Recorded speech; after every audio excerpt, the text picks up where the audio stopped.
Hello there, friends and followers, and welcome to this live stream. This is Q8Pilot, your host for today's show, and I'm very excited to be here tonight from the city of Kuwait. It is a cold night, a cold winter night here in Kuwait. I'm very glad to be here after the events of last night at work. We had a somewhat of a major incident. So this stream was scheduled for last night, and I wasn't able to stream because I got back from home. I got back from work at around 10 p.m. In the evening. So it was quite a tiring day.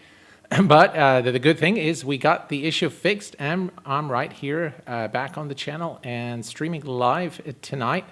Today we are going to be flying the Flight Factor A320.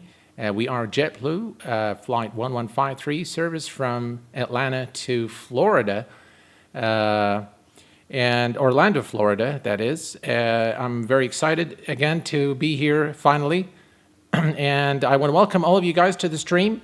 We've got Corin, welcome, J340, Captain DC, the Rips, Ayad, user 454, Captain, let's see here, there's Scott, and welcome everybody to the stream. Glad to have you all. Very thankful that you guys have put up with my changing schedules. Povnav, hello there, my friend. Welcome. Omar, hello there, and welcome. We've got Mahad Mirza. Good evening, my friend. So today, what we're going to be doing is it's a slightly longer flight than usual. So it's about 1 hour and 22 minutes. And the scenery here that you see of Atlanta is that of Nimbus Studios. Very nice scenery of the airport, and the arrival airport at Orlando, Florida is also that of Nimbus, equally nice scenery. So, this is our flight today. This is the livery we're flying as JetBlue, the Flight Factor A320 with the modded lights today. So I've made some changes to the lights, and what we're going to be doing is we're going to be taking this bird hopefully for a successful flight. So what we're going to do is we're going to hop into the cockpit, and we are going to set things up here. So first, let's go ahead and turn on the ground power unit. We're going to go and call the fuel truck, passengers, and cargo. We're going to call both baggage loaders there. And so now we've got the ground power unit established. Let's go ahead and take a look at our fuel requirements for the flight. All right, so we are connected. Let's take a look here. So the first thing we're going to note is we are going to be needing approximately 6,400 kilos of fuel. So we are going to come right to the EFB, and we're going to put 6,400. Actually, let's do this. 6,400. Ooh, that's not what I wanted to do.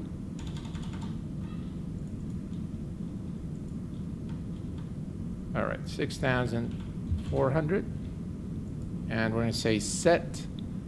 And we're going to go to the passengers. And how about we say 2/3? Actually, let's go full load. How about that? And set. And then we're going to go to the cargo, and we're going to say about what, halfway through there, and we're going to say set. All right, so we've got everything set here, and now we can start programming the powering up the aircraft. So we are going to turn battery 1, battery 2, and we have the external power, so we're going to turn that on. We are going to start from bottom to top and left to right. So we're going to turn on the cruise supply. Ground control is on, and we're going to turn on the adheres to nav mode.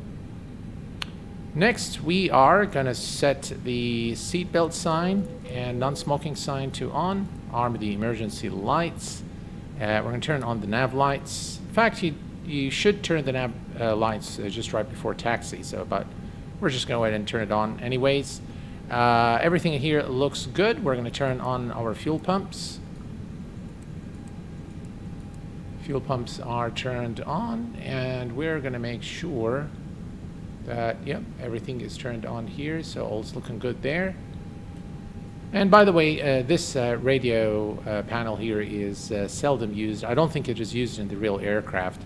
Cargo heat, we're going to set it right about here, and that's pretty much it for the overhead panel. Let's move on to the MCDU, and we're going to take a note of our altitude. Let me set this to always on top. Welcome to everyone who's just joined the stream. Let me see here. How many FPS you average in the A320? So the A320 is a bit hard on FPS, I must say. But it is nonetheless a very good aircraft. Ron, hello there, my friend, and welcome. Oh, I live near Seattle, 20 minutes from. Oh, how nice! Yeah, you must be able to see a lot of aircraft flying in and out of the area. Have you noticed any change on FPS by switch from RTX? Oh yeah, definitely. From the 2080 Ti, I've noticed a significant difference in performance. So, I'm going to go ahead and set up, guys, and then I'll take your questions. So, we are, final cruise altitude today is 33,000 feet. And that is now set. We're going to go ahead and turn on, not landing system, flight directors. I think we need the APU to turn them on, so that's fine. We are, let me silence my phone here. I do need to keep an eye on my phone for messages from work today, but hopefully things will be fine. All right, so back here, and we are looking at an altimeter setting of, let's see here, 299er. 299er is set on both sides, so we are good there. And next, what we can do is, let's see here. Now we can go actually to the MCDU and start programming the MCDU. So we are going to head down here, and we're going to go to initialization. And we are today flying from Atlanta, which is Kilo Alpha Tango Lima, to Kilo Mike Charlie Oscar, which is Orlando, Florida. We're going to stick that here. Return. We are JetBlue.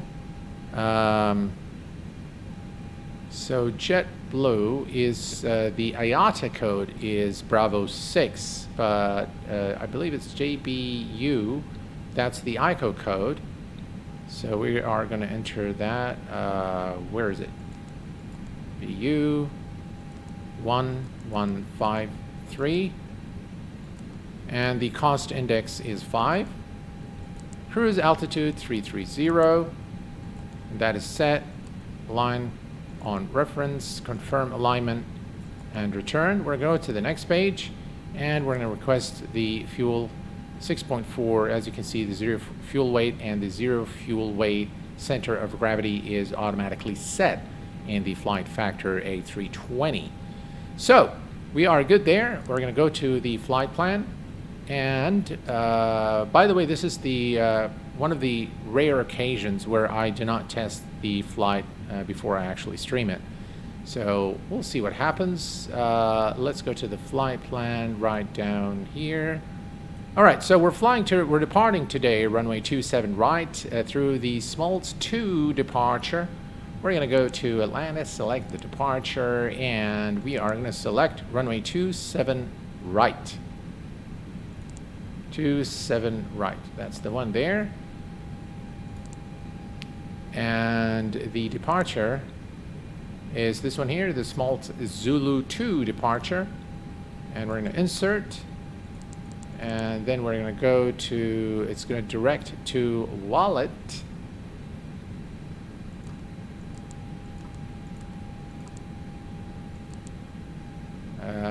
it normally is the first one, so let's go ahead and enter that one. Yep, that should be right. And then from wallet is direct to use, yes, whatever that is. So Yankee uniform, Echo Sierra Sierra. And then it is direct to Oscar Tango Kilo. And that looks like a VOR station to me, Oscar Tango Kilo. And yeah, so it's probably this one here. Yep, 56 nautical miles. And then we're going to insert. And then we are going to go to the arrival information at Orlando. And we're going to be arriving today at runway 36 right through the Piggle Tango 6. Yep. All right, so let's select our runway. The arrival runway is 36 right. ILS 36 right, that's the one. And let's select our star. And then we are going to insert. All right, let's take a look here. Just make sure that we do have one discontinuity right over here. Oops, what did I do? Clear. All right, discontinuity removed. And then we take a look here, and everything here looks good. Looks like there's another discontinuity.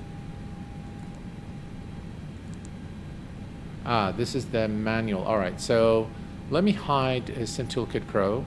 And let's take a look at the flight plan. We want to make sure that there aren't any strange things. Looks like it's manual from, let's see here. It's from Waven or Waven. So from here we are going to go to Silky. All right. So here's what I'm going to do, folks. Since we do not have ATC today, and we're flying offline, so here's what we're going to do. We are going to remove this one here. So we're going to remove manual, and then we're going to remove this discontinuity, and now we should have there we go. So we're going to have a nice approach into Orlando, as you can see here.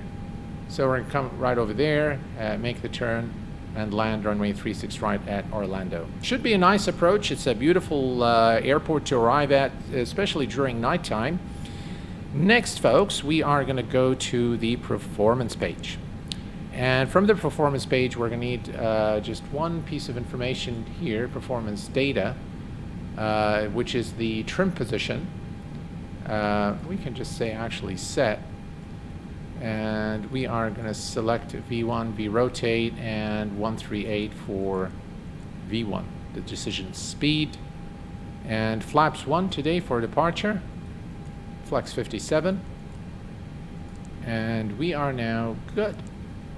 All right. So we're going to come over here, set this to preference, and to performance, beg your pardon. And we are pretty much now ready for engine start and really pushing back and departing Atlanta. All right, I'll take a few questions. I want to welcome everyone who's joined this stream since the last welcoming messages. We've got NYR2204, hello there. Charlie Whiskey Alpha 45, hello there, my friend, and welcome. And we've got the show. There is a small chance that the X-Plane store can refund a plane if you have a genuine issue. The store can allow only one refund. Just email store support. Yep, X-Plane.org is a very you know, it's a good business practice. They've got good business practices, and the guys behind it are very courteous, and they're very helpful. Ali Katie, hi Q8. Can you tell me what OFP layout are you using? I'm using the Lido layout, which is offered by SimBrief.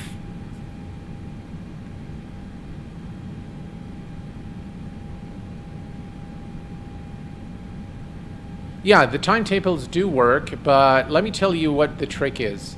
So if you have O'Hare, you can't go and use the Nimbus KATL, this one. You can't use this info screen. You need to use the Nimbus Cord one, and it should work fine. Let me see if I can actually go here, and maybe we can set this board up. Let me see. Let's see, show you guys here.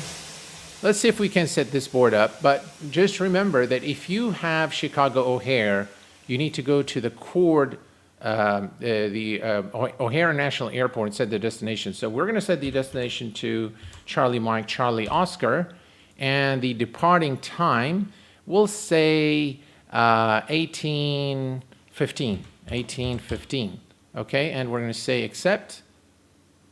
All right, so now you can see that we have the flight board set from Atlanta to Orlando, and this is the departure time. We're still on time. Temperature is 3 Celsius, and the altimeter is 3000. On time, we're looking good. All right, all is set here. Flight plan is good. Everything's looking good, and we are now ready to start the APU. So we'll start the APU. We'll wait for the APU door to open. And once it is there, we are now good to start the APU. All right, so the APU is starting now, and we are looking pretty good. I want to show you guys a few few parts of the scenery while the APU starts.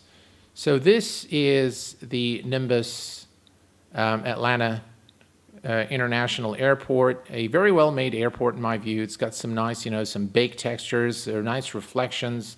The traffic around the airport is done quite well as well. So this is, I believe, is custom traffic around the area. So all in all, custom runways, custom 3D objects, very well-made airport in my view. And of course, for traffic, for AI traffic, I use Traffic Global by JustFlight. I feel it is a lot easier to set up than any other, than World Traffic or anything else. It's quite easy on performance as well. So I highly recommend Traffic Global by JustFlight if you like AI traffic. All right, let's check on our APU here. APU is available. APU bleed is now turned on, and we can turn off the external power. Right. The Harmony, hello there, my friend. I still do not have that command for the scenery, but the scenery I'm using is that of Nimbus simulations for both airports today, the departure and the arrival airports. All right, so we are going to go back here to the service tab, and we no longer need the ground power unit. We're going to make sure the fuel truck, the passenger, and cargo trucks are removed, and we can now start the planning our pushback out of our position. We are going to turn on the beacon lights. Lav lights are already on, and we are good to call the pushback truck. All right, let's go ahead and do that. Pushback and start push. Hey, Captain, let me know where you want this thing. And that sounds like Catstrader. So what about we do this? We're bringing the aircraft here. That looks good to me. Great news, Captain. Your tow's coming. All right. This aircraft, this JetBlue aircraft, holds registration number November 579er Juliet Bravo. As you can see, it is noted right here. We've got OLS Charlie. Hello there, my friend. Welcome. We've got Riblox Flight. Hello there. India Virtual Aviation. Hey there. How are you, my friend? And welcome. Lee. Hello there, my friend. No X-Enviro today because we're flying the Flight Factor A320, and just the Flight Factor with X-Enviro is a performance, it will lead to performance issues. So I decided that I will use X-Vision with the Nordic Extreme preset for this flight. All right, looks like the doors and hatches are closed and we're ready to connect.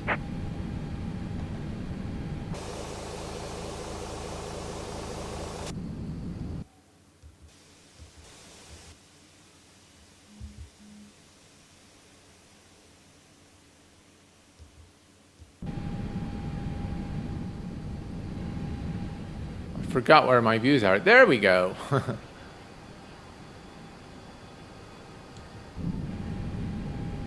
All right, so we're waiting for the pushback truck to lock into position. In the meantime, what we can do is let's clear that, and we're just going to squawk 2, 5, 6, 3, just because Welcome aboard, I like Captain. it. Toes connected. All right. Bypass pins inserted. Go ahead and kill the parking brake when you're ready to go.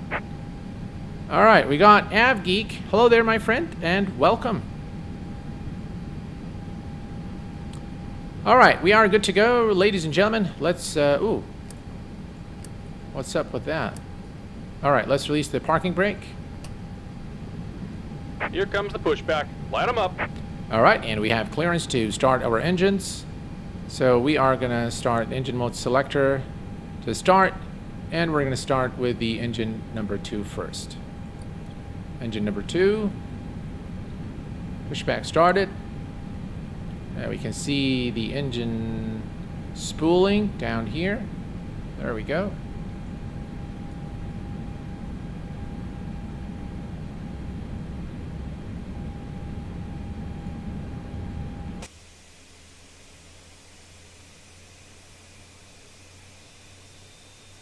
And by the way, the runway is right over there.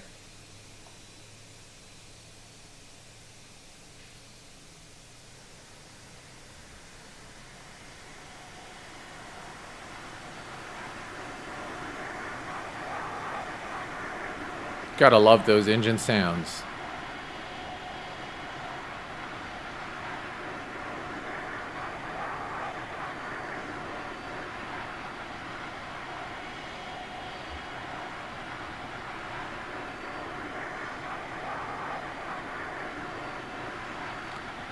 All right, looks like we have a good start on the engine number 2, and we're gonna start engine number 1.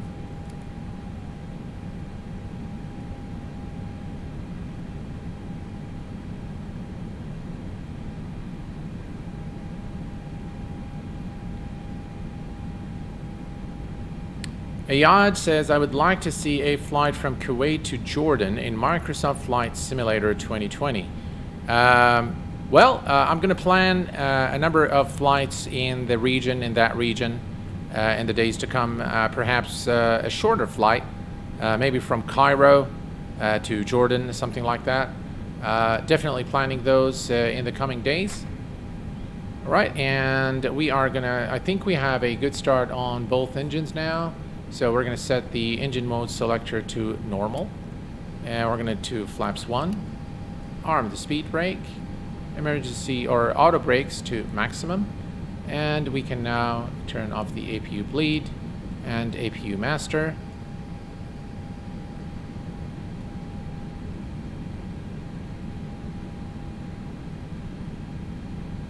Is this is from VIP Freddy. Hello there, Freddy, and welcome to the stream. Here. Go ahead and set your parking brake. Is this plane worth it? Absolutely. In my view, it is worth it. But if you have a low-end machine, and we're disconnecting the tow. Give me just a moment. if you're on a low-end machine, I would highly recommend that you go for maybe the towless A319 or A321, which both are great aircraft in my view. So everything here is set. Parking brake. Okay, so all is looking good here. Let's go ahead and disconnect the tow.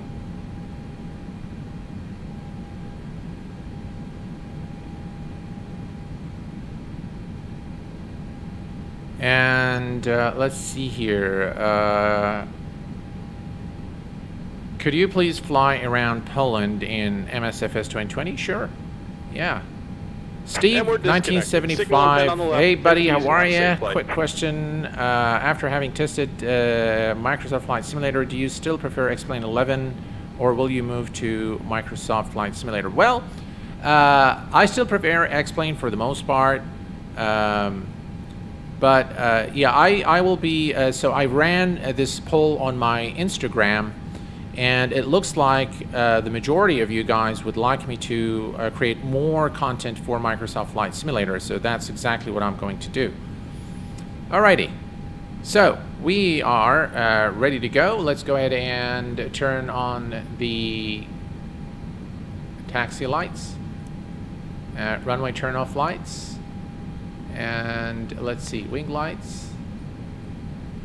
There we go. So the lights are on. We are configured now, and we are, ladies and gentlemen, going to go to 27 right, which is ahead of us. So let's go ahead and do the flight check.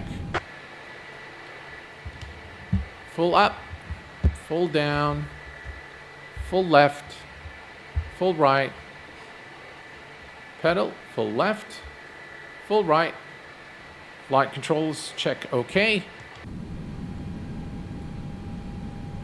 And we're going to release the parking brake. Just give it a little bit of power.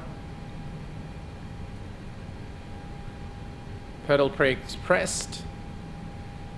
Right, we are good. Cabin crew notified. Yes, sir. I guess they're expecting me to ask them to do something.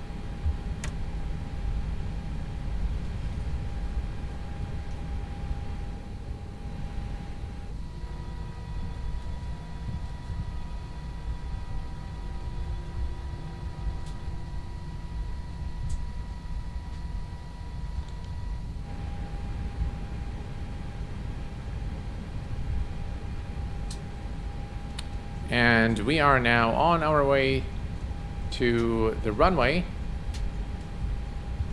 I'm not sure if I believe that one is runway 27 right.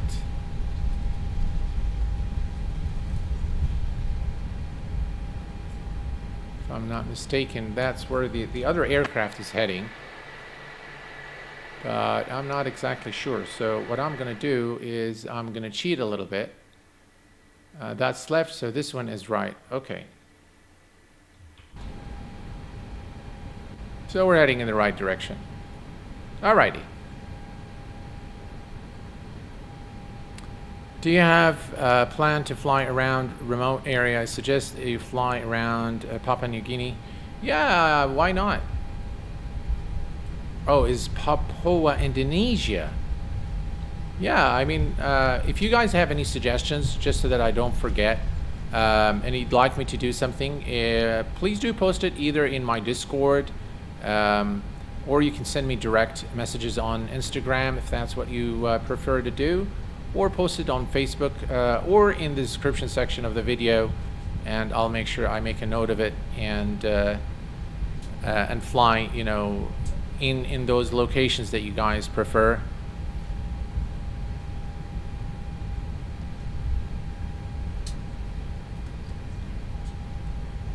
Angel Salvador.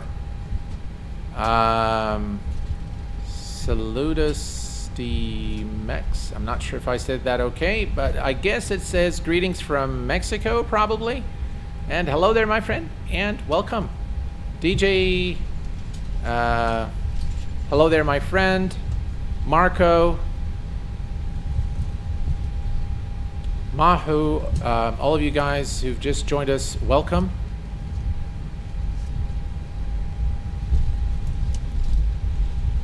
And we are going to go all the way to the end there. That's runway 27 right.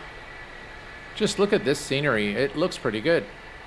Even the custom vegetation, in my view, looks pretty good. Really nice, nice scenery by Nimbus Simulations. We're kind of off the center line here, so let's get back on the taxi. Marking there.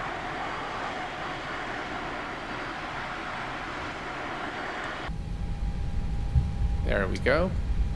Now, if you want to make sure that your nose wheel is exactly on the line, make sure that you center. So make sure that, you know, on the screen here, this line matches with, you know, this line here. So this is your imaginary line, if you will, and it should be centered with this one here. And then if we look in the outside, you'll see that the nose wheel is on the taxi line right there.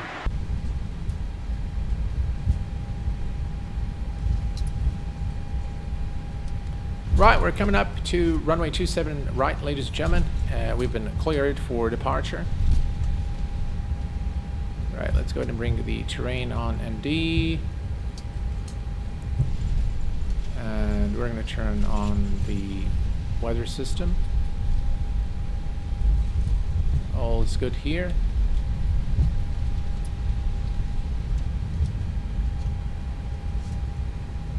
I'm flying unprepared for about 5 years now. I moved to X-Plane. It's worth to buy X-Plane add-ons, or should I stick to P3D with FS Labs and PMDG? Well, I'll tell you what, PMDG and FS Labs both are absolutely phenomenal aircraft, study level really of their real-world counterparts, but you can find also equally challenging and study level simulation of aircraft in X-Plane, such as this aircraft, the Flight Factor A320, the TOLUS. You've got the FlyJSON fleet of aircraft, the IXCG 737. You've got the Zibo, without a doubt, is one of the very best aircraft in my view, and it's completely freeware. All right, so this is our return to runway 27 right. We're going to go ahead and turn on the landing lights, strobe lights, and nose light to takeoff.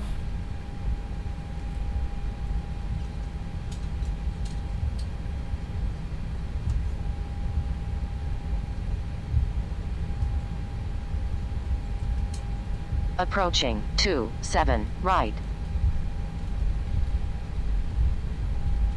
All right, we're going to go ahead and start the clock.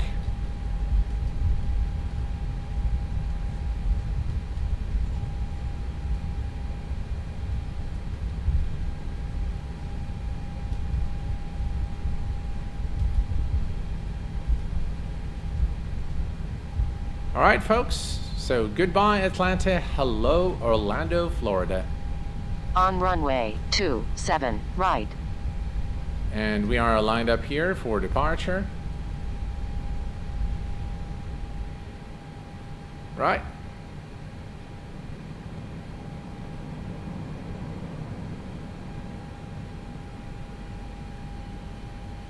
About 50%. Parking brake released. Manflex, SRS, and runway.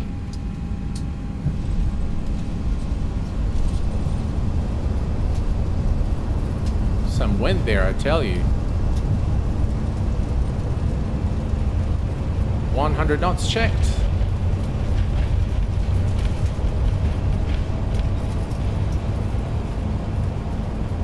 V1, rotate.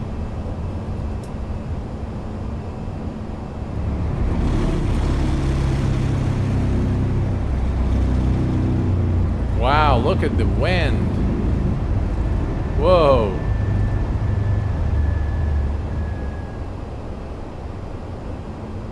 Positive rate, gear is going up.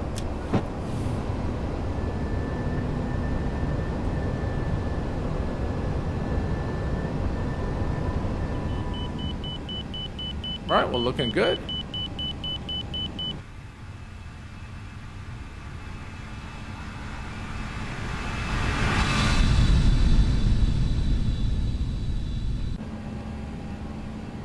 Right, and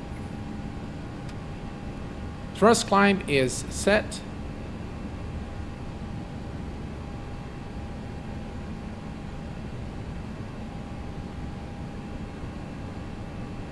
Why don't you play VATSIM? I will. I do play VATSIM in my free time.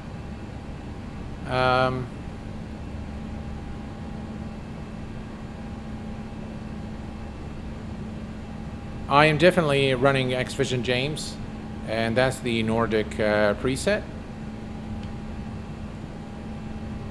Right, and let's go ahead and accelerate.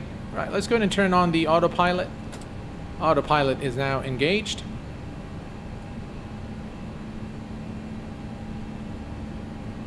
And we're climbing to 33,000. Right, flaps up. And we're going to disarm the speed brake. There we go. Flaps are up. Everything's looking good. And we are going to now continue our climb and acceleration to 250 knots as we approach the 10,000 feet mark. And then, of course, we will accelerate. Right, let's take a few of your questions here. Let's see. Are you using X-Vision?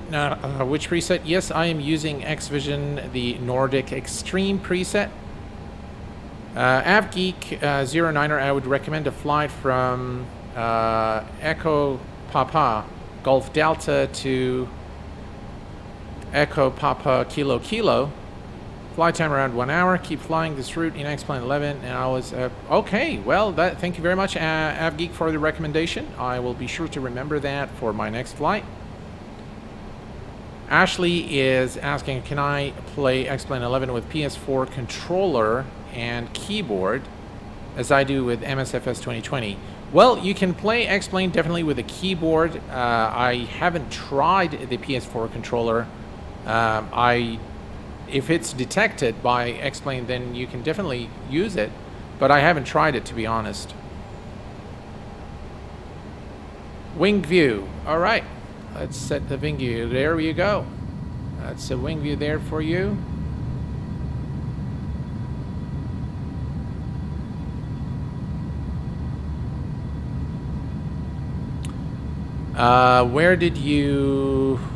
Where did you get your 3090 from? Simon?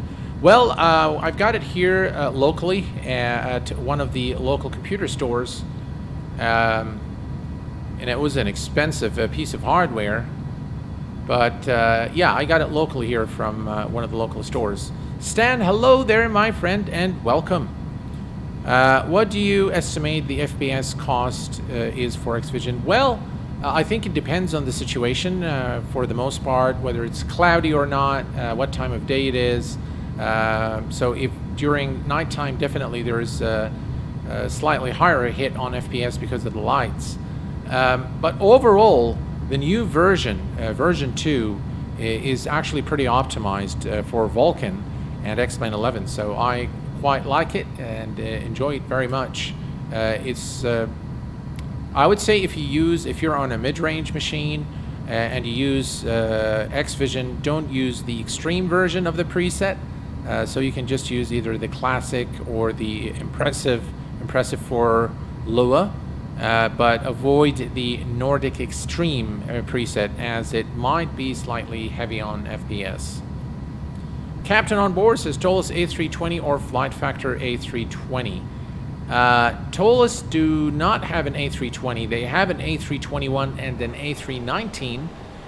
So slightly different aircraft. If you ask me, there isn't really much difference in the way you operate the aircraft. Ooh, we passed 14,000 feet. So let's turn off our lights. Wing lights also turned off. And the rest of the lights can stay on. So yeah, the Tolus, in my view, is an aircraft that you can enjoy, and the A319, by the way, has recently received updates to bring it to the same exact quality as the A321.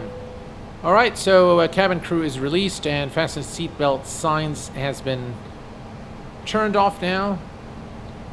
And we are now through 16,000 for 330.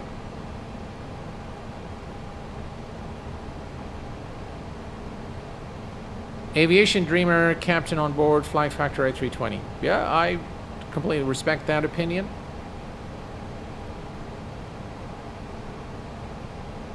From Nicholas is asking, what is your anti-aliasing settings in-game? So I've got it 4 and with the FXAA. I have it maxed out, but taxiways generally in airport jagged even from a close distance. Yes. So the shimmering that you see is something that will always be there unless this simulator is optimized. So yeah, even with the maximum settings, you'll still get the jagged lines here and there on taxi lines. You can even see it here with the shadow. So that's something I don't see in Microsoft Flight Simulator. The shadows are done quite well in Microsoft Flight Simulator. All right, we're approaching 18,000 feet, which is the transition altitude in the United States. I haven't opened the X-Plane game, but is this plane in the game, or do I have to buy it? Actually, this plane is a payware aircraft by Flight Factor, and it's not a cheap plane to buy. Ooh, QFE, that's not what we want to do. All right. So bearer reference set to standard 18,000 feet transition altitude in the US of A, ladies and gentlemen. And we can increase the range now for 40 nautical miles.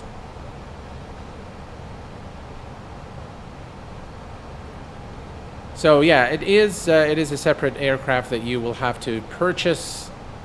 But in my view, it's a really enjoyable aircraft, and I quite enjoy the Flight Factor.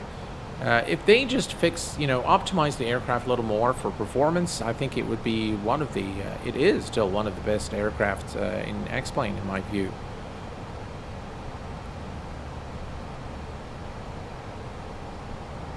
I have been playing X-Plane for a couple of weeks, and I want to buy my first payware aircraft.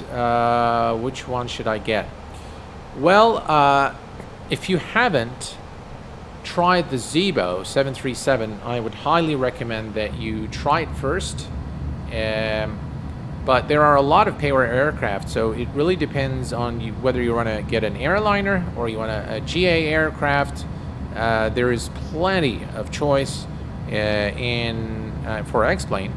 But if I were you, if you're already comfortable with flying airliners, I would, again, it depends on what you like. So if you like something from the classical era, I would definitely recommend the FlyJSIM 727, and I would also recommend the I&I built A300.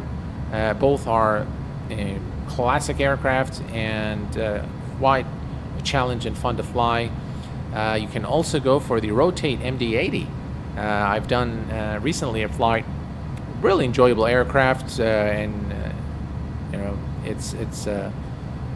it requires a lot of the workloads are quite high in the MD-80. So we've got Libyan pilot. Hello there, my friend, and welcome. It would mean the world to me if you can read my message on Discord. I'm a Libyan pilot. Sure, I'll be sure to check my Discord. Is the rain effect on? Actually, the rain effect does not work in Vulkan. So if you want the rain effect, you need to use OpenGL. So if you look, I'll show you one thing here. If you go to the EFB, normally the rain settings are available in your settings menu. And if you go here, there is no rain effects setting here because we are running Vulkan. So I believe they automatically just turn it off in Vulkan. But if you'd like the rain effect, which is, by the way, done quite well on the Flight Factor, you will need to switch back to OpenGL.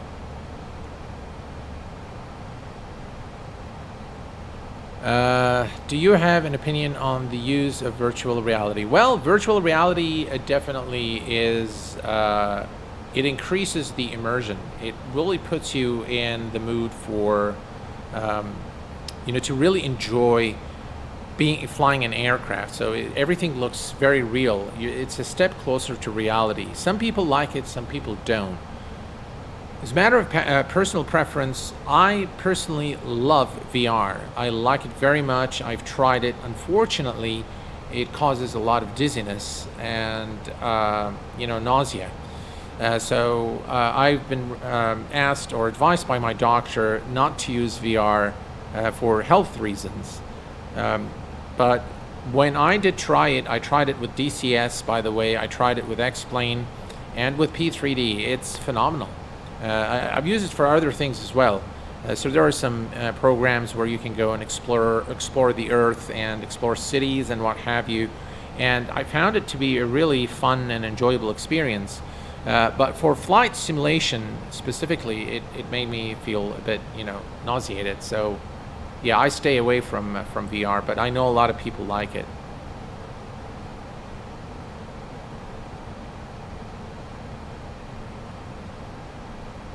I have Flight Factor. It's better than FS Labs. I would definitely second that opinion, but they're very close. So the difference isn't massive between the Flight Factor and the FS Labs. Both are extremely well-made aircraft. In some areas, the flight factor has an edge, I must say, but overall, both are great aircraft. And by the way, both are very accurate simulations of the Airbus, according to account of real-world pilots.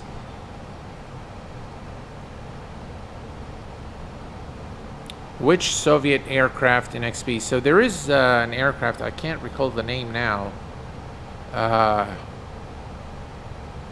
The one, I can't recall the name. It's actually a study level simulation of the aircraft. I just can't remember its name. If any one of you guys remember it, please do provide it here in the chat.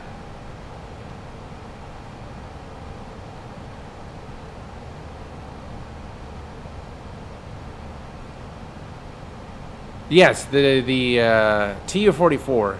Thank you very much. Appreciate it.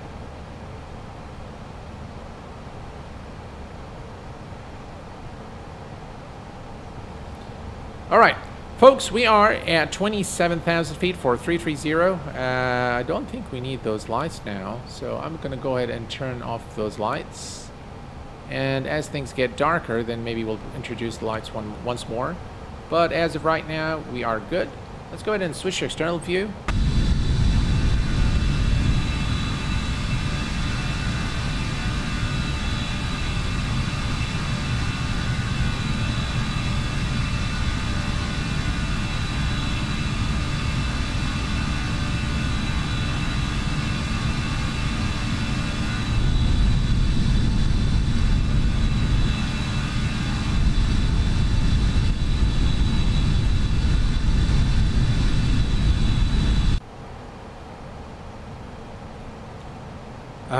We've got Maxilo1. Hello from Russia, St. Petersburg City. Do you know some words on Russian language? Actually, I'll tell you, my daughters have a half Russian friend, and they speak Russian together. Of course, I can't make anything of what they're saying, but I picked up a few words here and there, but not much, really. So no, I can't say that I know Russian, but I'll probably pick up a few words here and there from the girls when they speak to their friends. How much FPS do you get right now? Well, let's find out. I'm getting about 38, 39 FPS or so, which is pretty reasonable considering the Flight Factor A320 and the Nordic Extreme preset.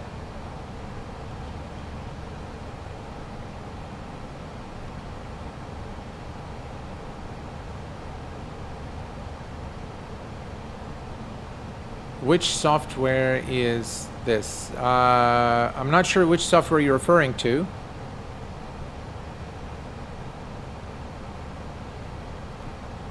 So yeah, so one of the things that I was planning to do is to do a review. Look at that view, guys. That just looks absolutely amazing. Really, really nice. So one of the things I was planning to do is a review of Pilot to ATC, and unfortunately I haven't been successful in really evaluating this program properly. At one time it works okay, the second it starts acting really weird, and it gives some really strange phraseology. Well, not strange, but not what you would expect. So for example, when you do a radio check, so you would announce, for example, JetBlue at stand 152, radio check on 129.9, you get no response. When you read back, so for example, let's say that you've been cleared for as per the flight plan, and let's say that you read back the squawk code incorrectly or too fast, and the program wouldn't pick it up. So the ATC controller would repeat only the last part, which says, for example, squawk 2737 for American 112. And there is an issue there where no matter how many times you keep repeating it, it won't work. Then there are some issues with the actual clearance delivery. So, for example, when you ask for clearance, you'd expect something to say, American 557, you are cleared for, Los Angeles Airport as filed, climb and maintain 6,000, expect 33,000 10 minutes after departure. Tower on or ground on 126.9, squawk 7374, something like that. But what I noticed is when I requested clearance on some occasions, the program would respond that this is an international clearance, switch to clearance delivery. And then you don't know what to do after that. It just keeps repeating that no matter how many times I ask for clearance. And the only way to correct it is to actually turn off the program and turn it back on. So, not exactly my idea of an immersive experience with Pilot to ATC. The program is not a cheap program to own, but it's a good experimental program in my view. It still needs a lot of work. I believe that in order for this program to be successful, those bugs need to be ironed out, for one. Two, the sounds are the default sounds that are available on your computer. So those are the Microsoft sound, the David and I don't know, Zulu, whatever their names are.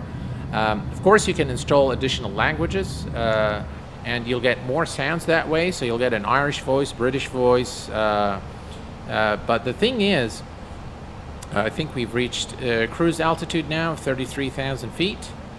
Yep. All right, so this is a good time for us to take a look here. No, not this one. Here, right. Okay. So as you can see, folks, top of descent in 177 nautical miles.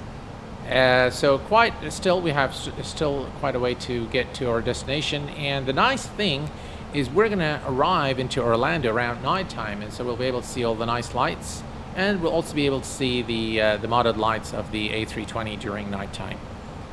Yeah, just look at that sky color. Just really, really nice. So all in all, Pilot to ATC, while it offers an alternative environment for interaction with, with ATC, it still fails, I think, to deliver the immersion that we're looking for as flight simmers. And it is definitely a good experimental program, like I said. But I still don't think that it is, 100%. I cannot give it the Q8Pilot seal of approval as it stands today. So if you were asking me whether I recommend it or not, at this point, in the way it stands today, I do not recommend it. There's just too much fiddling around that you need to do in order to get it to work properly. And in my view, that is not worth it. What are the alternatives? There are many.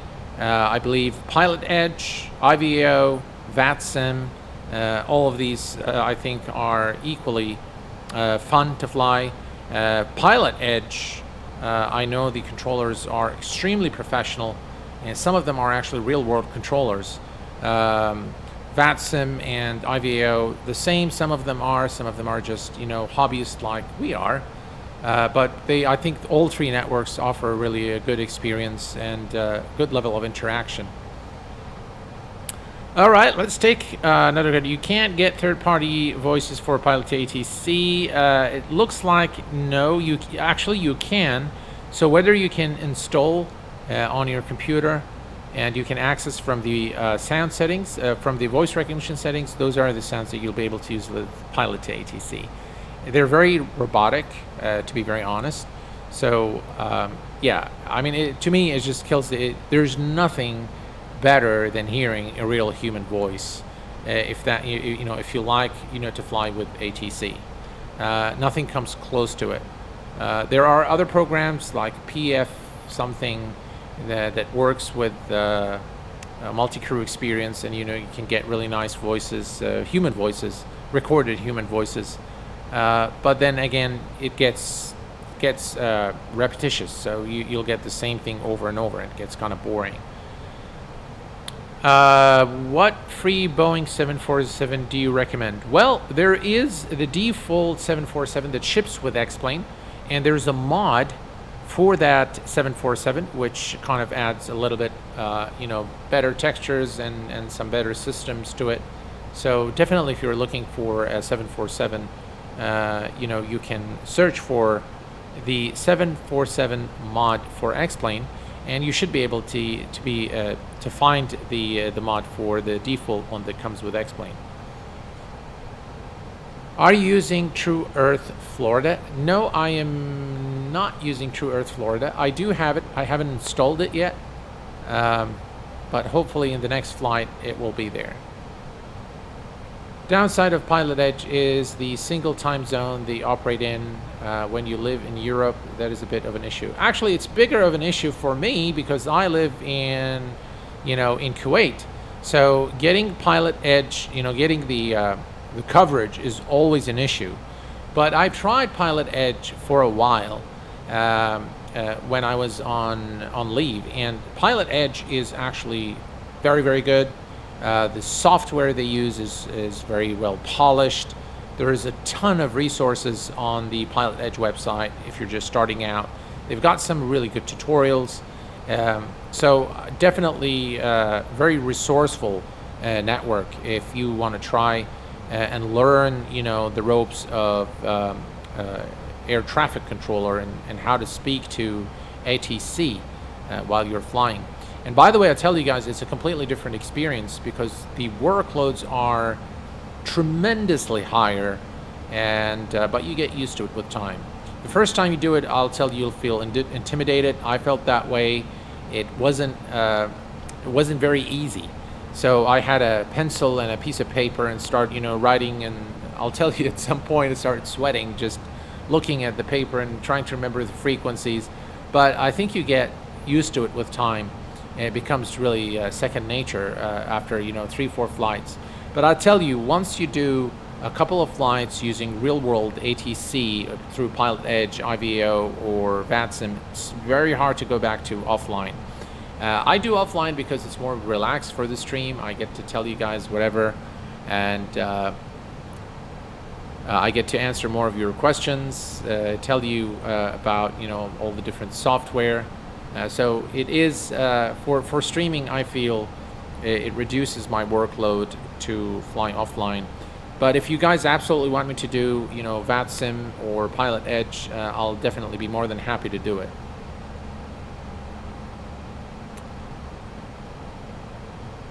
VATSIM is scary. Do you calculate FPS from frame time? Sometimes, not really, not always. Do you recommend SkyMax 505? You weren't very happy with it in your first. I think 506 is out. I didn't really bother installing it, but no, I wouldn't say. Look, this is what I'm going to say about SkyMax Pro. It's a brilliant program when it came out, and it remained to be one of the best weather enhancement programs. But the recent upgrade to version 5, to me, is not worth it. It's not justified that you pay a single penny for that upgrade, because essentially it is the same as version 4 with the introduction of the beta volumetric clouds, which look terrible. FPS still an issue, and the cloud coverage still doesn't cover the full horizon as advertised on the product page on the X Aviation website. So in my view, not worth it at this point. Did you give up on P3D? I sure did. Yeah, I did give up on P3D, yeah. So yeah, I mean, it's look, P3D is great. I did install it. I installed the latest version 5 with the fixes. I just went back to tweaking and making sure it works, and changing the settings for every situation is not something that I'd like to deal with. There are two great simulators, X-Plane and Flight Simulator 2020, which offer a lot for us flight simmers, and I think they do it fairly well. where you don't have to keep fiddling around with settings and tweaks and things like that to get it to work and to perform the way you want. So yeah, P3D is pretty much out of the picture. Am I flying online right now? No, I'm not flying online.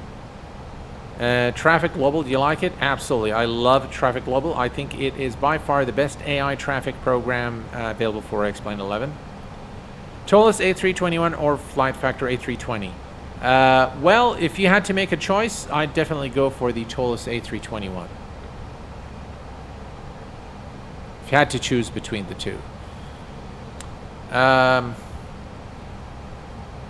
How does ATC and IVO and VATSIM work? Is there real people talking? Yes, so definitely real people talking, and they are quite good and very friendly. They're very helpful, and even if you're, if you're new to the, to the trade, all you have to do is let the controller know that you're new, and they'll go easy on you. So they'll probably speak a bit slower, and they'll be very helpful. And there is the messaging system through the client, the software client that is, and they'll message you if you've made something wrong. So they're quite helpful, very friendly network, highly recommended, really. Any weather add-on? So Shadok, I would recommend the default weather in X-Plane with X-Vision. Or if you have a really hefty machine, then you can perhaps try X-Enviro if you already have it. But yeah, X-Vision works fine. Not very demanding. X-Vision version 2, that is. It's not very demanding. 134 heavy, check with the speed, contact departure 1817, good day. You recommended me the A300 and I bought it. I love it. Thank you. You're most welcome, my friend. Happy flying. I'm glad that you were enjoying the I&I build. Really great aircraft. Aircraft of the year, by the way, for 2020. American 2151, 1200, 505. Max 2151, departure radar contact, climb maintain 10,000. Stay 10,000. All right. So right now we are at 33,000 feet, folks. I think it's starting to get a little dark, so we're going to start introducing some lights here. Let's see. Going to add some lights here. Just look at those lights. Really nice. And overhead panel. Turn left. Let's see here. And right there.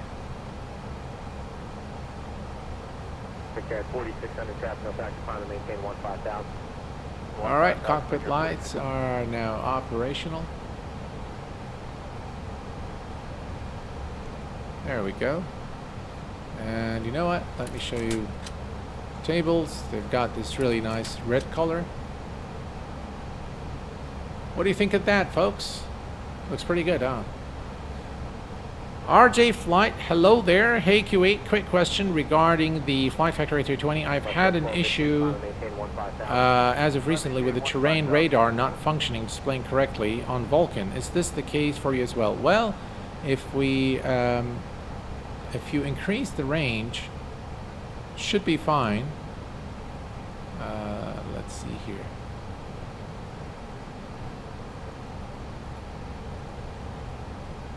I'm going to try to turn this off. In the earlier flight I did, it worked just fine.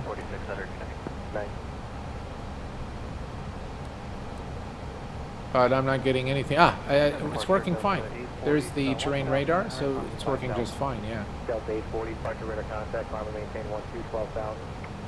All right, let's take a look at our flight plan real quick here. We are approximately... actually, let's bring both of these. 86 nautical miles from top of descent. So here's what we're going to do, folks. We are going to go and enter the destination information. And let's see here. We are going to bring a Sim Toolkit Pro again. And we're going to go to the destination, which is Orlando. As you can see here, we've got 290 degrees, 16 knots wind. Wow. Few clouds at 250, temperature is 11 Celsius, altimeter 29090. So let's go ahead and set things up here. So we'll go to next approach. QNH is 29090. 2990. And the temperature at Orlando is currently 11 degrees Celsius. 1870 plus the storm. And the wind, 290, 16 knots, 290. That's pretty strong winds, tell you. Decision height, I don't have right now, so I'm just going to put 250, and that's the safest if you don't really know what's the decision height. All right, we are set now, looking good. And the one thing we need to check is the platform altitude at for the runway 36. Was it right? Let's see, 36 right, yeah. All right, so let's do the following. We're going to bring up the Avi tab, and we're going to go to airports, and we're going to search for Kilo Mike Charlie Oscar. And we're going to go to the charts, and we're going to go to the approach, and then we're going to go to ILS 36 right. There we go. 36 right. All right. So if we look at the chart here, right there. So this is going to be Silky. This is exactly the waypoint that we're going to use to intercept the localizer according to our flight plan. And if we look at the platform altitude here is 1,600 feet to intercept the localizer. So we're going to make a note of the 1,600 feet, and this is the descent progression into Orlando. All right, looking good. All right, let's see where we are now. It's kind of getting dark here, isn't it? Yeah, I'm going to adjust the lights there, but it's probably going to be very dark as we arrive into Orlando. Let's go here, and 60 nautical miles now to top of descent. All right, let's see here.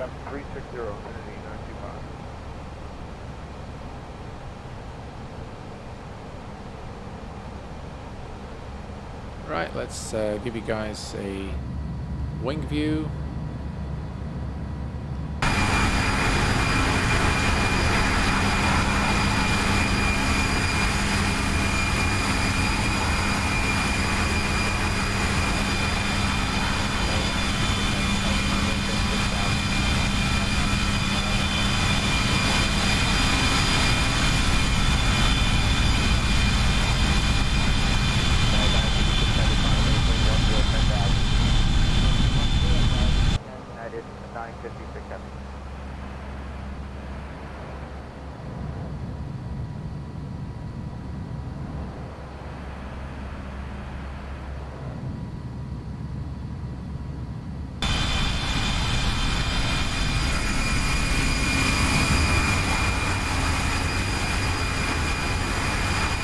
Lucy 5541, turn left heading 270, contact departure 120.85.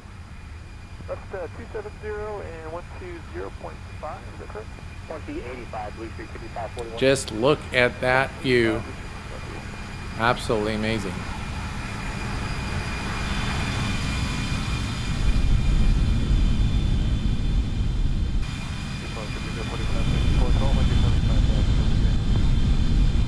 Jet 5544, departure radar contact, monitor maintain 8000.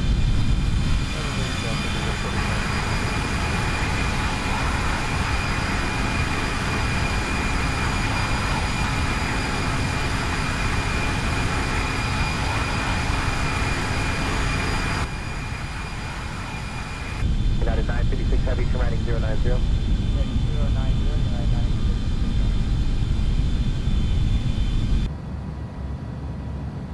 And back to the wing view. I hope you guys enjoyed that, orbit flybys and the external views.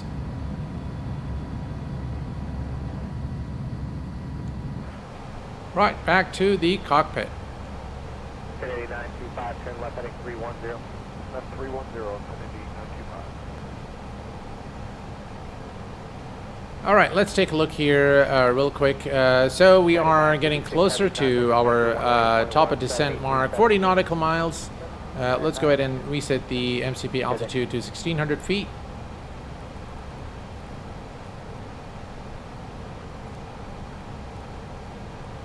All right, 1600 feet is set, and we are ready now for the top of descent. As you can see, we can see it right here now. So we are almost there at the top of descent mark, and we're going to begin the descent shortly. How do you get those external views, plug-in or manual? So the plug-in I use X Camera, and with X Camera, it's one of the best programs for really creating views, replays. It's a must-have for X-Plane in my view, if you ask me. Yeah, definitely it is X Camera. It's a highly recommended program. And I use, of course, with X Camera XP Realistic for the head shake and the, you know, the airport ambient sounds and all that nice stuff.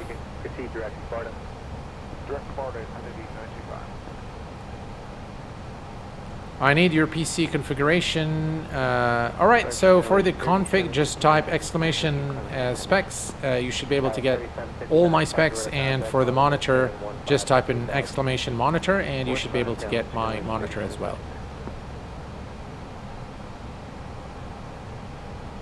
Hello, I just watched your video on the Forkboy Ortho4XP, and I'm able to use that with HD mesh. I don't think they are compatible, but you can try it. I've always ran into issues running both together.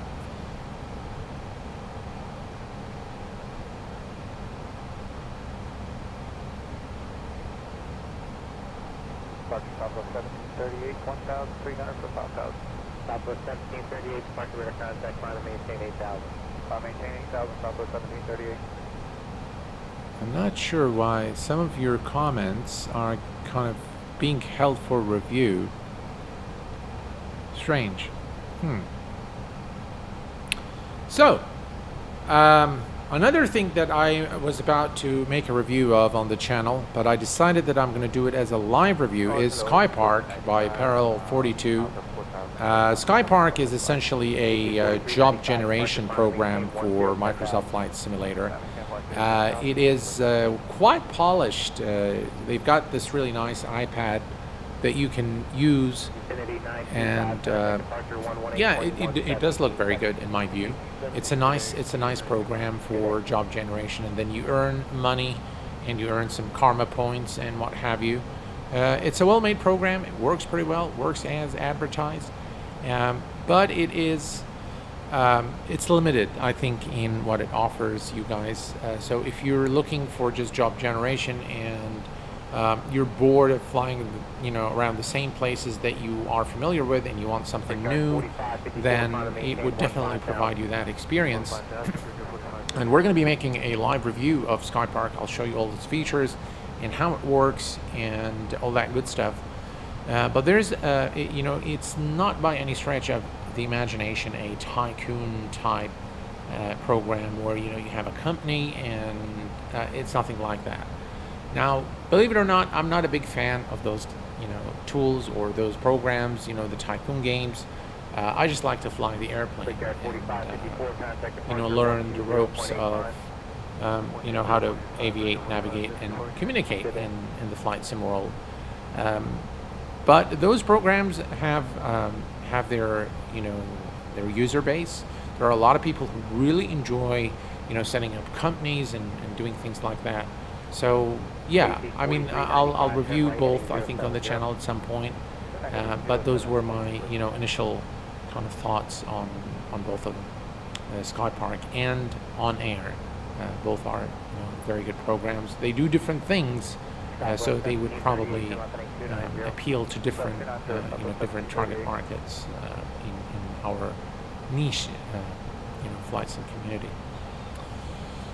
I think I need a better graphics card for XP11 to increase especially. Well, look, XP11 X-Plane is still very much a processor-dependent simulator, and it is very much dependent on a single core performance. So, you know, a 2080 Ti or even 1080 Ti would be sufficient for X-Plane, but you need a really good processor, and then I would definitely recommend, you know, a good fast SSD to install the simulator there and not to install anything else. So just a dedicated SSD for your flight simulator will help with load times and generation of scenery as you're flying around. Up to 15,2085, All right, I think we passed the top of descent mark.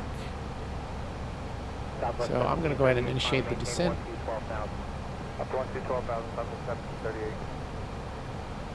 There we go. And I'm going to extend the speed brakes just a little bit here to, you know what, just put it full. Yeah, I got carried away, I think, and didn't really pay attention to the top of descent, but that's okay. Should be fine. That's the green dot, and as soon as we see the green dot moving up, that means we're good. If we look here at, we need to be at 24,000 feet in approximately 25 nautical miles. We should be able to do it. Shouldn't be a problem.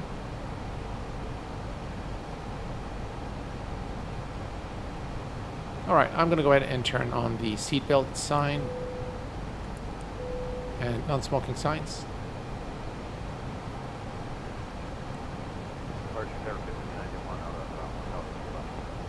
Center 5291, departure radar contact, climb and maintain 8,000.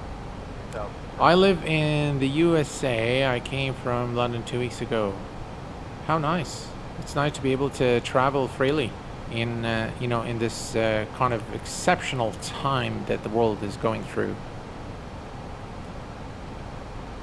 Hi, do you recommend the TOLUS A319 or the FF A320 for mid-range PCs? Well, for mid-range PCs, ladies and gentlemen, I recommend the TOLUS. The TOLUS is much easier on the frames, great aircraft to fly, just absolutely brilliant. So if you're not on a high-end machine, I definitely recommend the TOLUS without any doubt. And I'm confident that you will really enjoy flying the TOLUS. Really great aircraft. All right, let's disarm the speed brake, and we're going to also close the table.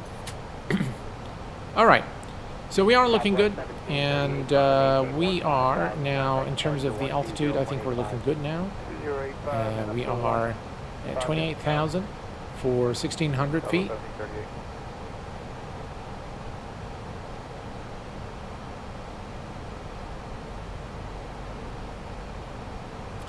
From Young, hi sir, I want to thank you with the 767 tutorial. You're most welcome, sir. I'm glad that the you know, the tutorial was useful for you. And again, if you guys would like me to go over any of the previous tutorials, like the Airbus MCDU or the Boeing FMC, please do let me know. I can definitely go through, you know, VOR, ADF, you know, all that stuff that I've covered previously on the channel.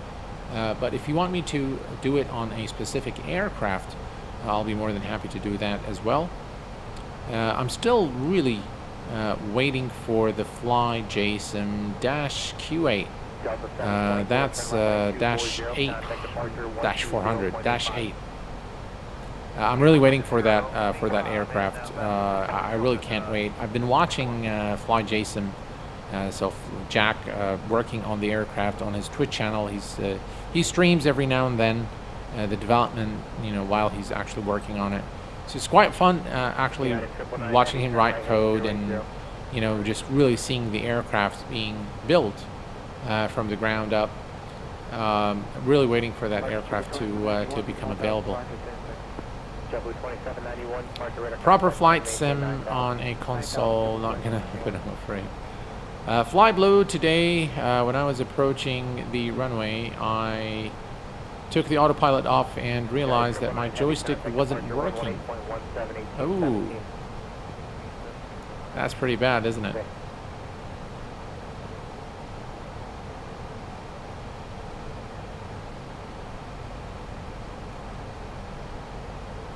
All right, folks, we are at 24,000, and we are still looking good. So if we look here at 1.4 nautical miles, so we're right on the dot there in terms of our altitude. And this is one of the things I like about the A320. The calculations of the top of descent, speeds, and all that is pretty accurate. And this is actually a nice looking scene here. And you can see all the lights. And by the way, the feature of the urban lights, you see how the urban areas are lit up.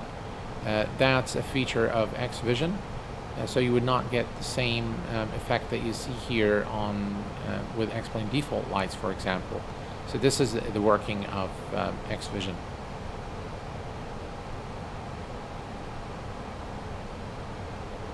How old are you and how many years you enjoyed of aviation? Well, I am 46 years of age. I was born on the 25th day of September 1974. So that puts me at 46 years of age. And I've been a flight simmer since the age of maybe 13, I don't know, 12, 13. I've had the pleasure of chartering real aircraft, real GA aircraft, many times in the U.S. I've done the takeoff and landings. I've done a lot of lessons back in the U.S. In California, and every chance I get when I am in the U.K., I always go to Elstree Aerodrome, and I charter one of those general aviation aircraft and fly there. It's quite an experience flying in the real aircraft. It's very different from flight simulation in terms of the feel, but I was astonished at how much knowledge you gain from this hobby.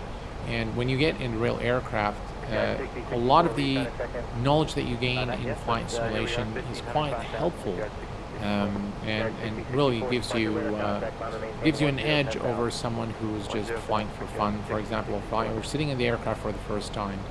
Definitely the ATC, while if you practice it in the sim with Pilot Edge or VATSIM or any of those networks, it will definitely help you, because the phraseology used is pretty close to the real thing, if not exactly like the real thing, especially when it comes to Pilot Edge. Dubai to England. Ooh, that's a long flight, my friend. Hey guys, what is the best American airline in your opinion? American airline. What's the best American airline? Delta or JetBlue? Well, I flew, I like Delta. I flew Delta. I think they're pretty good. Kuwait to Dubai, I believe I've done that route more than once, I think. Do you recommend the A320 FF? Well, if you have a high-end machine, go for it.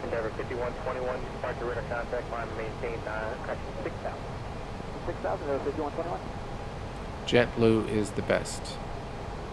Saad is asking, can you speak Arabic? Oh, absolutely, yeah. I'm a native Arabic speaker, so yeah, I can speak Arabic for sure. I can speak it, and I can write it.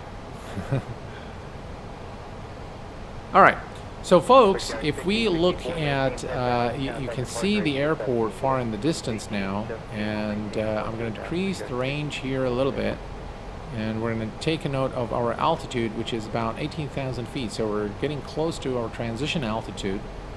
And what we're going to do is we are going to just quickly go to performance here. Let's go to the next phase, 299.0. All right, and all right, so we're going to set the altimeter to 299.0, and 299.0 is now set. We are at 17,000 feet for 1,600 feet. We're looking okay in terms of the altitude, so we should be able to clear it. There we go. Here, this is, and you can see this easier here. JFK 1 able, no, 5121.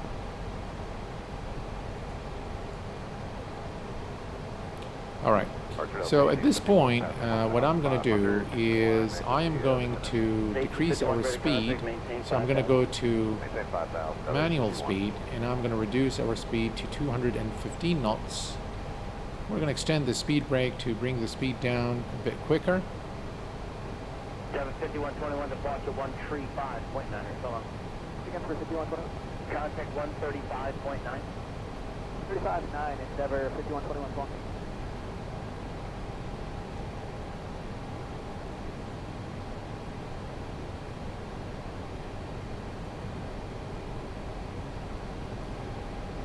All right.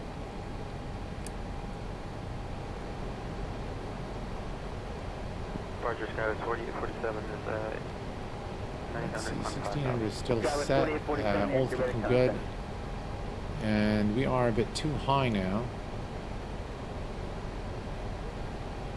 Let's take a look here.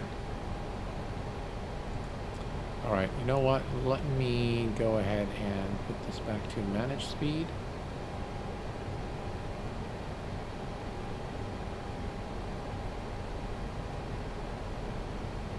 And that should put us back right on track. Delta 1851, turn left 310, climb to 15 down. Left 310 up to 15 down, Delta 1851. And here is a wing view for you guys.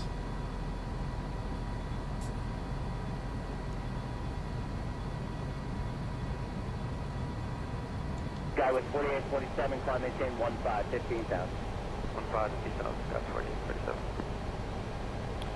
As long as we can keep this green dot there, I'm good.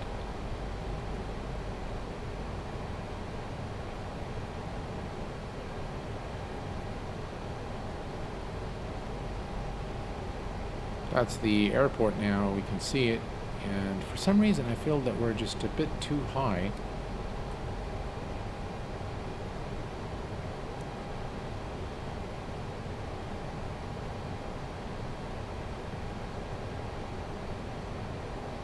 We'll see what happens here as we progress.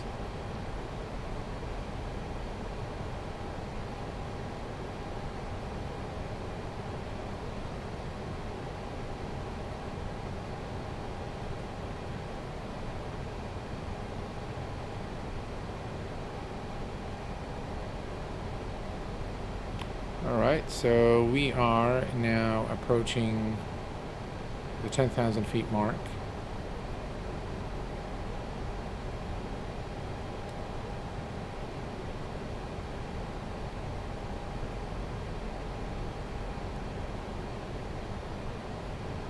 Just really lovely. I absolutely love X-Plane.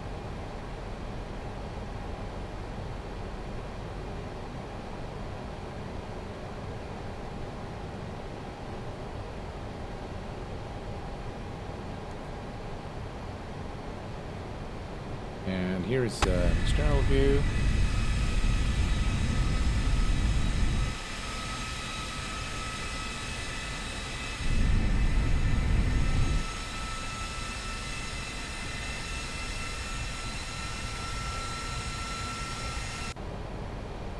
All right. So if we take a look here, let me just take a quick look here. So we are 250, 250. We need to be at 10.85. We should be fine. 12,660. 11,200. Yeah, we're just a notch too high, I think. But we should be able to correct that. Alrighty. Alright, we're approaching 10,000 feet. That's the airport, so that's Orlando International. What lights text do you use? Looks nice. Wally, I use the what do you call it? Nordic Extreme preset for with Xvision. So that's the light text file comes with it with the Nordic Extreme preset. All right, folks, we are approaching the 10,000 feet mark. We're going to go ahead and turn on the landing lights and the runway turn-off lights. Nose to take off. Wing lights are turned on. All our lights are on now. We are going to arm the the speed brake and the auto brake. We're going to set to medium. Right, and we're looking good now. And we are now below 10,000 feet and below 250 knots, so we're doing okay.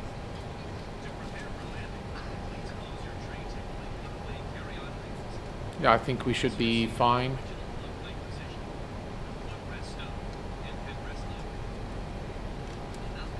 Everything else here looks good. Do you guys want to do an auto land today, or is that no fun?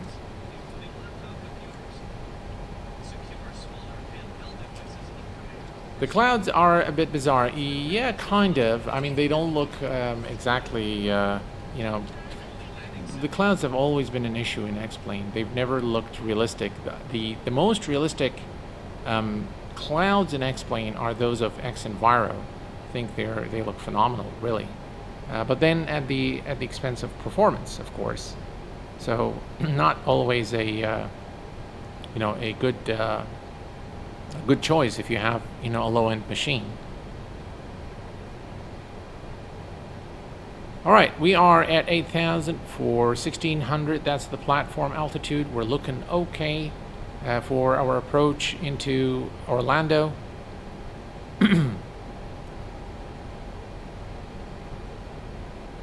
All right, so looks like you guys want, well, we have a toss-up. Maybe more people want manual. Some people want auto land.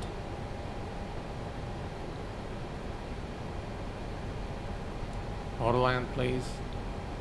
All right, we'll see. I don't think I've ever done an auto land with with A320 Flight Factor.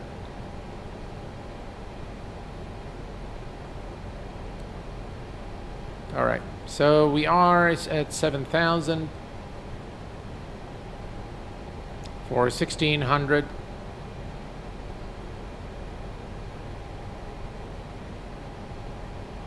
We're still looking good.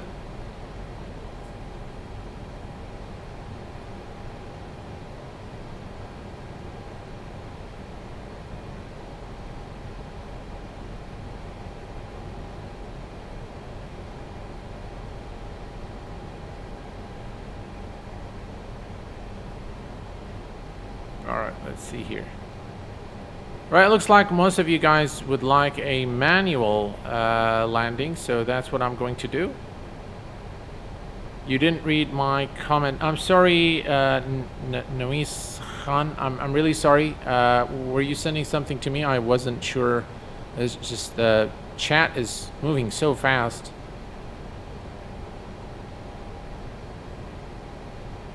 Is that the Mativa lights mod in the cockpit? Yes, that is definitely the Mativa lights in the cockpit. And it does look great. I think it's worth its money. I really enjoy it. You get, you know, to change the colors to anything you like, and, you know, create kind of the ambience that you liked. So it definitely does add to the experience. All right, folks, we're looking pretty good in terms of our altitude, and we are at 5,000 feet for 1,600, and everything is looking good. If we check everything here, we'll see that all our lights are turned on. Fasten seatbelt, non-smoking signs are turned on. The speed brake is armed, and auto brake is set to medium. So the only thing now is our flaps and landing gear. Right, we are at the decel point, and we should see the aircraft beginning to decelerate momentarily. just a tad too high, but the aircraft is correcting itself now.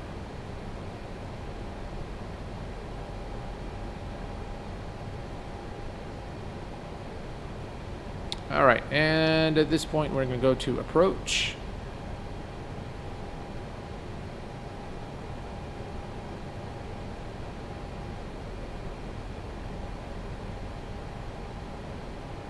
And so most of you guys favored a manual landing, so that's what we're going to do. And we are going to be landing at runway 36 right today.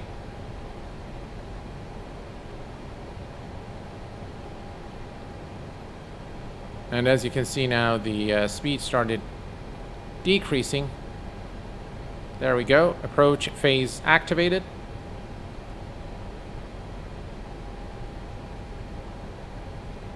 Looks like there's a restriction there.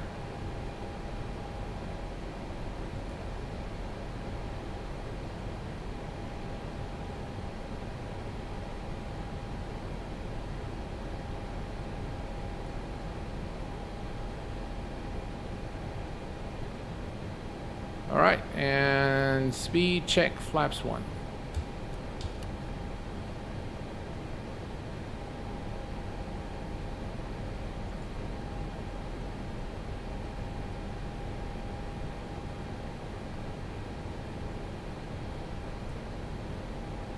Just look at that night approach, ladies and gentlemen. Looks absolutely phenomenal.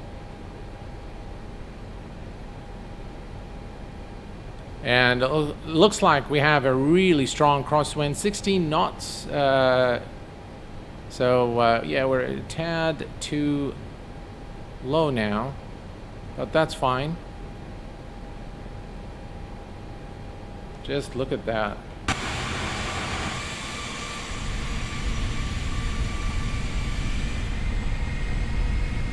That looks amazing.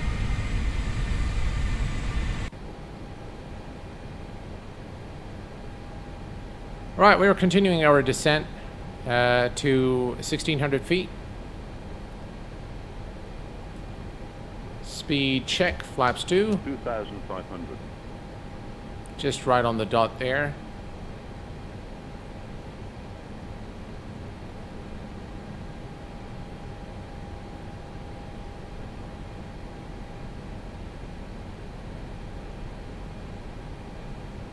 All right, ladies and gentlemen, and the gear is going down.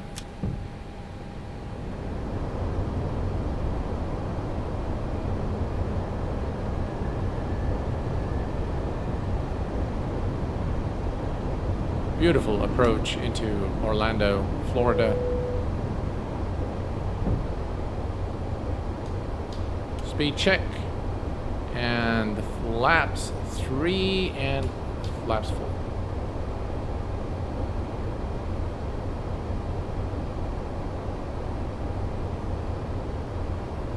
All right, ladies and gentlemen, we are good to land. No blues. Everything is set up for our approach and landing into Orlando.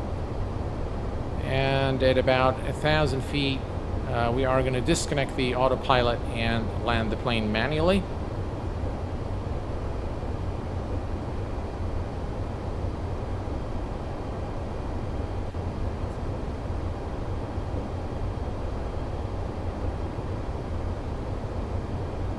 Still looking good.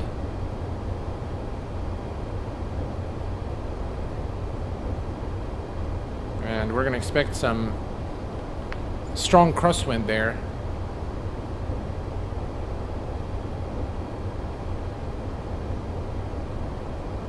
We are almost there now. 1,000 feet. All right, let's take over. Let me make sure my pedals here are set. All right. Autopilot is disconnected and my aircraft. Let me set my view properly here.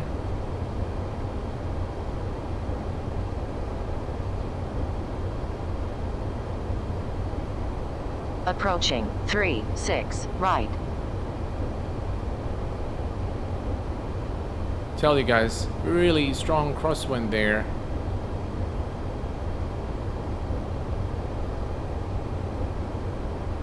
500.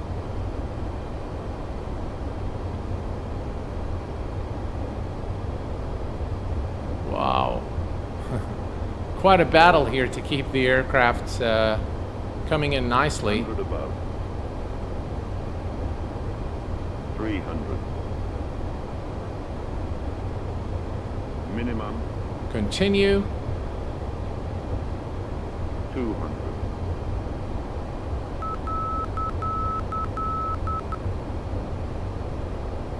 100. 50, 40, 30, 20. Retard. Retard. Retard. And whoa, whoa, whoa, whoa. That crosswind.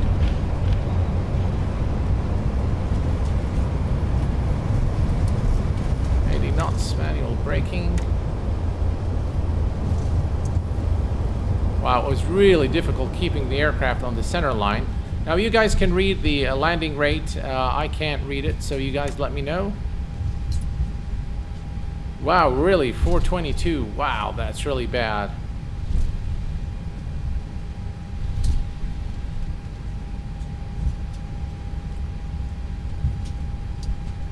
Welcome to Orlando, Florida, ladies and gentlemen. And the aircraft is going to need to go to maintenance if indeed the FEM was 420.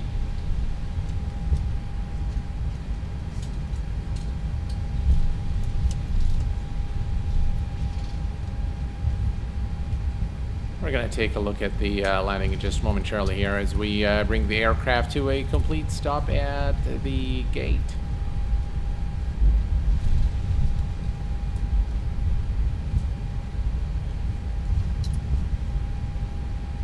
Thank you very much, SS. Appreciate it, my friend. Yeah, everyone is alive. Absolutely.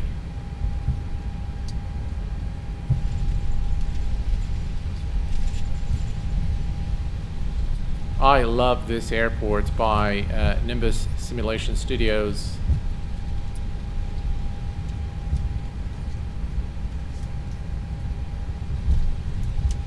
Here we go. We're going to make a turn here. Just look at the vegetation and the trees.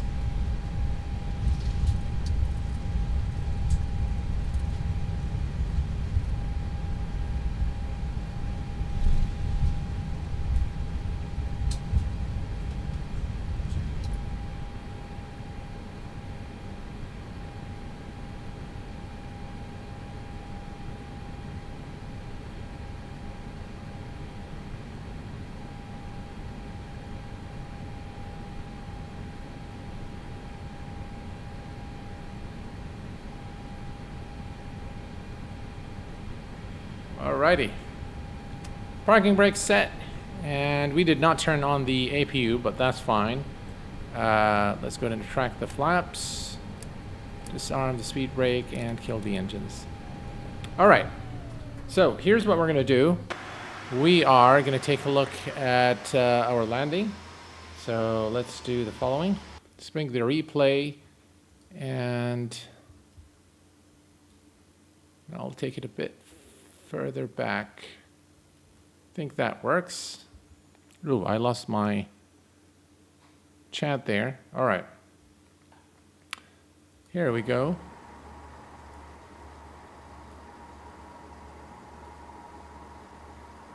Look at that. Look at that crosswind. 16 knots, gusting winds there as we came into land.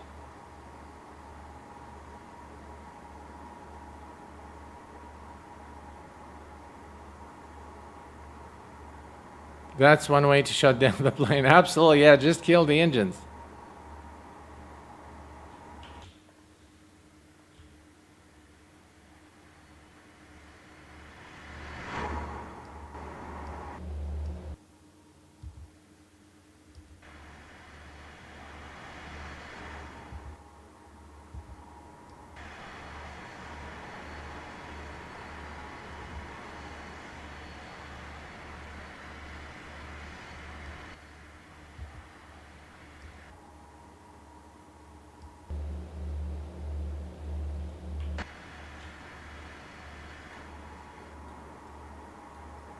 Just look at that crosswind there as we came into land.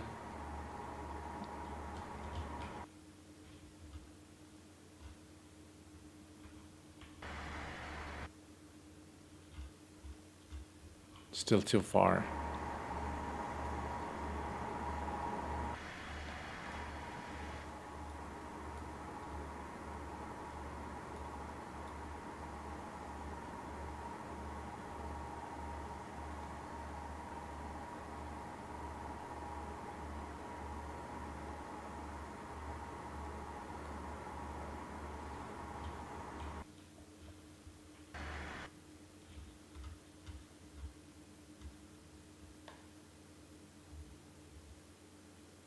Yeah, I think we can see it clearly here as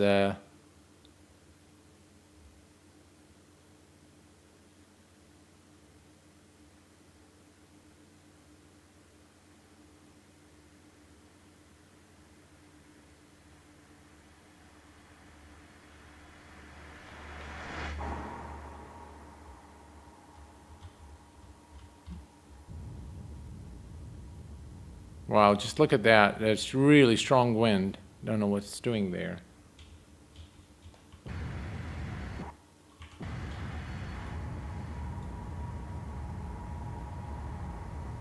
Yeah, let's do it maybe from shorter distance there. There we go. Let's take a look here.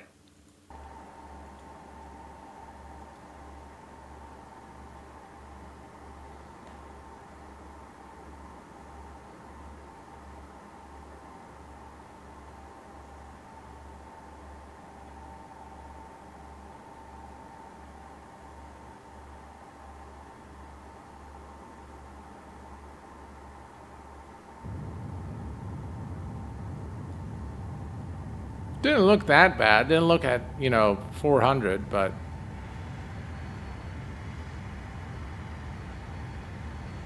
yeah, but nonetheless, an enjoyable flight. Really enjoyed being with you guys tonight. So definitely, by the way, just I want to change the time and show you guys this scenery as well. So yeah, I think you can see it much better now. So this is Orlando by Nimbus, and I think this is a really nice airport as well. Nicely made, not exactly, not 100% accurate, but very resemblant of the real airport. So really nice airport. Payware scenery, of course, by Nimbus Simulation Studios, and it makes for a really nice scenery in X-Plane 11. Well, folks, this is pretty much for what I intended to show you guys in this stream. I hope that you've enjoyed this stream as much as I enjoyed streaming it for you. And if you have any questions, please do post them in the comment section below. Until next time, please stay safe, and I will see you all very soon. Thanks for tuning in tonight, and good night or good day, wherever you are in the world. See you all very soon.